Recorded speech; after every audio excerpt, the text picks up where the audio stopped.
Jharkhand high court से Congress party के नेता राहुल गांधी को बड़ा झटका लगा है। 2018 में अमित शाह पर टिप्पणी मामले में उनकी याचिका खारिज कर दी गई है। एमपी एमएलए कोर्ट के समन के खिलाफ हाई कोर्ट में दाखिल याचिका खारिज की गई है। अब इस मामले में उनके खिलाफ निचली कोर्ट में ट्रायल चलेगा।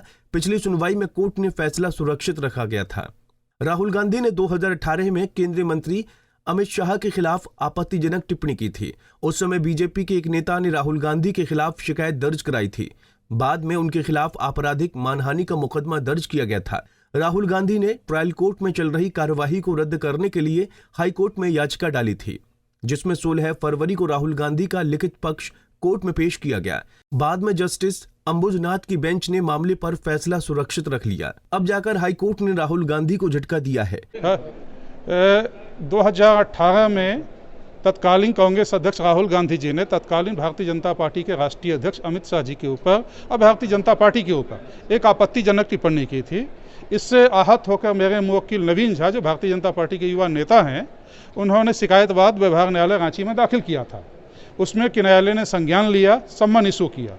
उस आदेश को चुनौती देते हुए क्वॉशिंग याचिका हाईकोर्ट में दाखिल किया गया 2018 में राहुल जी की तरफ से। आज जजमेंट आ चुका है, उनकी याचिका खारिज हो चुकी है। अब ट्रायल चलेगा, सम्मन इशू होगा, उनको आना होगा। अब उनके पास दो ऑप्शन है। अब तो जानते हैं कि अपील का ऑप्शन तो रहता ही है। वो चाहे तो अपील में सुप्रीम कोर्ट भी जा सकते हैं या ट्रायल में भाग भी ले सकते हैं। सर, उन्होंने कहा क्या था? उन्होंने ये कहा था कांग्रेस के राष्ट्रीय अधिवेशन में कि कांग्रेस में कोई हत्यारा राष्ट्रीय अध्यक्ष नहीं बन सकता और कांग्रेस जन किसी हत्यारा को राष्ट्रीय अध्यक्ष के रूप में एक्सेप्ट नहीं कर सकते। भारतीय जनता पार्टी में हत्यारा राष्ट्रीय अध्यक्ष बन सकता है। भारतीय जनता पार्टी के लोग ही किसी हत्यारा को राष्ट्रीय अध्यक्ष के रूप में एक्सेप्ट कर सकते हैं। भारतीय जनता पार्टी झूठी पार्टी है, लोगों को दिग्भ्रमित करती है, आदि आदि बहुत सारी बातें उन्होंने कही थी, जो आज भी यूट्यूब पे अपलोड है। अब इसी से आहत होकर और उस वक्त अमित शाह जी के ऊपर कोई भी आपराधिक मामला पूरे देश भर में लंबित नहीं था। जो भी थे उससे न्यायालय ने उनको बरी कर दिया था।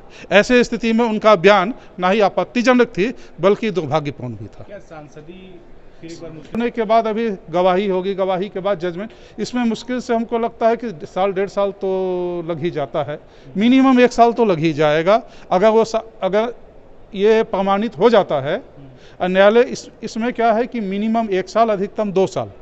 अब सजा मिनिमम में आता है कि अधिकतम मैक्सिमम में आता है? अगर मैक्सिमम में अगर 2 साल का आ गया तब संसदीय सदस्यता खतरे में पड़ सकता है।